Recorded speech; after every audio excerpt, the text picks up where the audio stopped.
Pada kesempatan kali ini, saya akan menjelaskan mengenai pengertian dan tujuan pengendalian internal. Pengendalian internal biasanya mutlak diperlukan seiring dengan tumbuh dan berkembangnya transaksi atau bisnis perusahaan. Untuk menjalankan pengendalian internal secara baik, tentu saja harus diikuti dengan kerelaan perusahaan untuk mengeluarkan beberapa tambahan biaya. Sistem pengendalian internal akan dijumpai dalam perusahaan yang dimana kategori ukuran bisnisnya adalah menengah ke atas.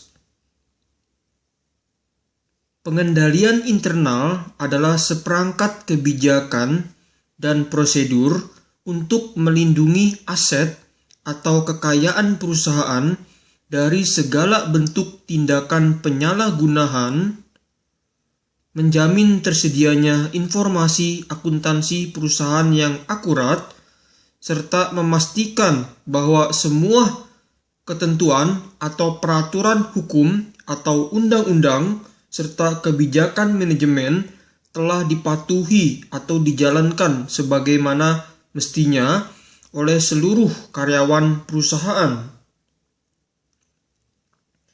Yang dimaksud dengan ketentuan di sini bisa meliputi peraturan di bidang perpajakan, pasar modal, hukum bisnis, undang-undang anti korupsi, dan sebagainya. Demikian juga, pengendalian internal dilakukan untuk memantau apakah kegiatan operasional maupun finansial perusahaan telah berjalan sesuai dengan prosedur dan kebijakan yang telah ditetapkan oleh manajemen. Dengan adanya sistem pengendalian internal yang diterapkan secara ketat, maka diharapkan bahwa seluruh kegiatan operasional perusahaan dapat berjalan dengan baik menuju tercapainya maksimalisasi profit atau keuntungan. Bahkan, tidak hanya dari segi operasional saja yang akan berjalan dengan tertib dan baik sesuai prosedur, akan tetapi juga dari segi finansial perusahaan dapat lebih termonitor dengan baik. Pada dasarnya, faktor efisiensi dan efektivitas unit atau perusahaan merupakan dua hal yang juga merupakan sasaran dari diterapkannya pengendalian internal. Karena kalau pengendalian internal tidak berjalan sebagaimana yang diharapkan, maka kemungkinan besar hampir dapat dipastikan akan timbul inefisiensi atau pemborosan sumber daya, yang pada akhirnya tentu saja hal ini hanya akan membebani tingkat profitabilitas atau keuntungan perusahaan.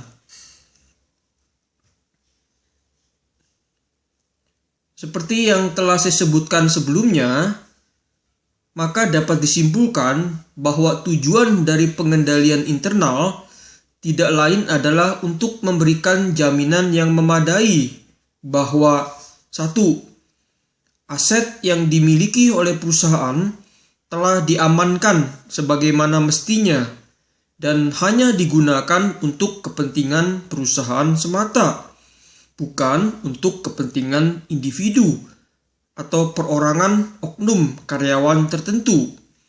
Dengan demikian, pengendalian internal diterapkan agar seluruh aset perusahaan dapat terlindungi dengan baik dari tindakan penyelewengan, pencurian, dan penyalahgunaan yang tidak sesuai dengan wewenang dan kepentingan perusahaan. Yang kedua,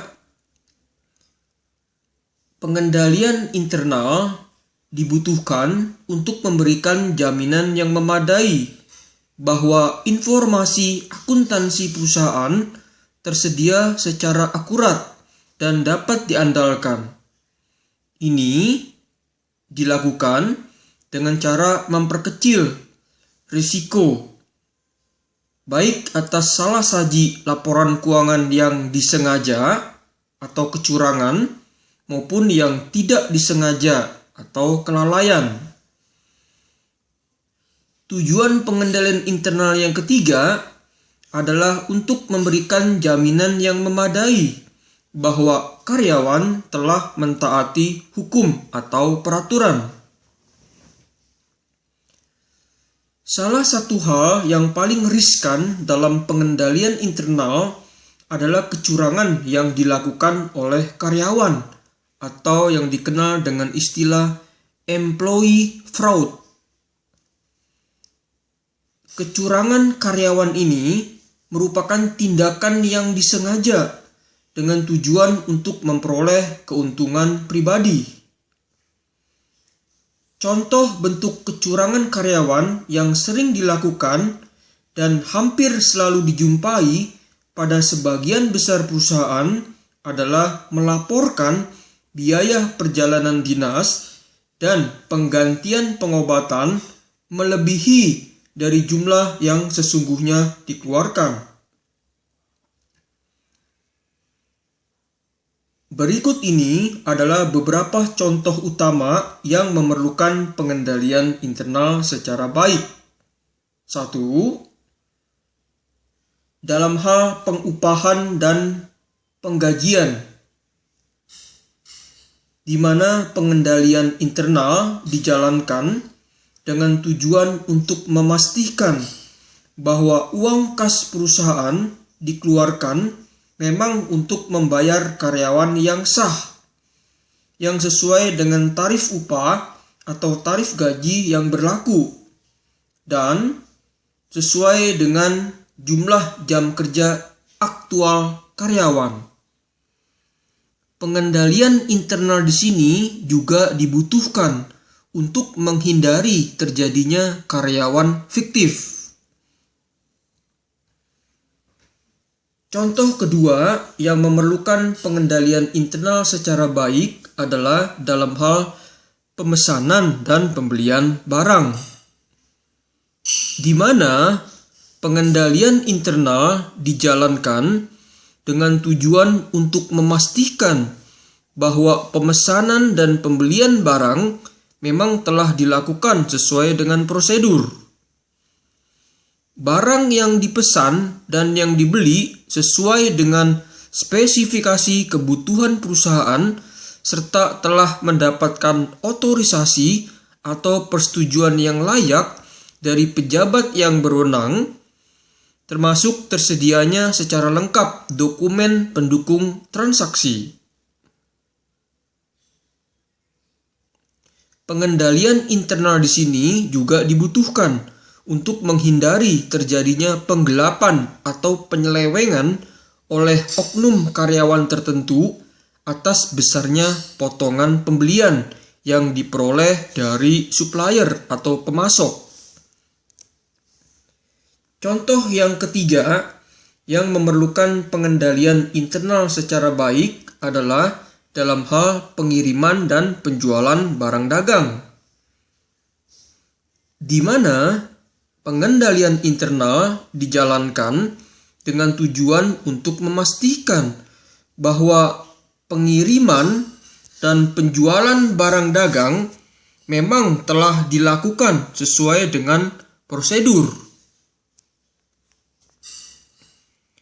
Barang yang dikirim dan yang dijual sesuai dengan spesifikasi pesanan pelanggan serta telah mendapatkan otorisasi dari pejabat yang berwenang, termasuk tersedianya dokumen pendukung transaksi.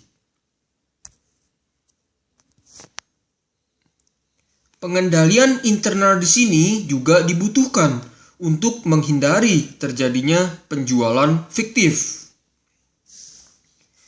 Contoh yang keempat yang memerlukan pengendalian internal secara baik juga adalah dalam hal penerimaan dan pembayaran kas, di mana pengendalian internal dijalankan dengan tujuan untuk memastikan bahwa uang kas telah diterima dengan baik atau semestinya oleh perusahaan, serta memastikan bahwa pengeluaran uang kas hanyalah dilakukan untuk membayar beban perusahaan yang memang telah diotorisasi oleh pejabat yang berwenang, serta untuk menghindari terjadinya pembayaran berganda atau double payment.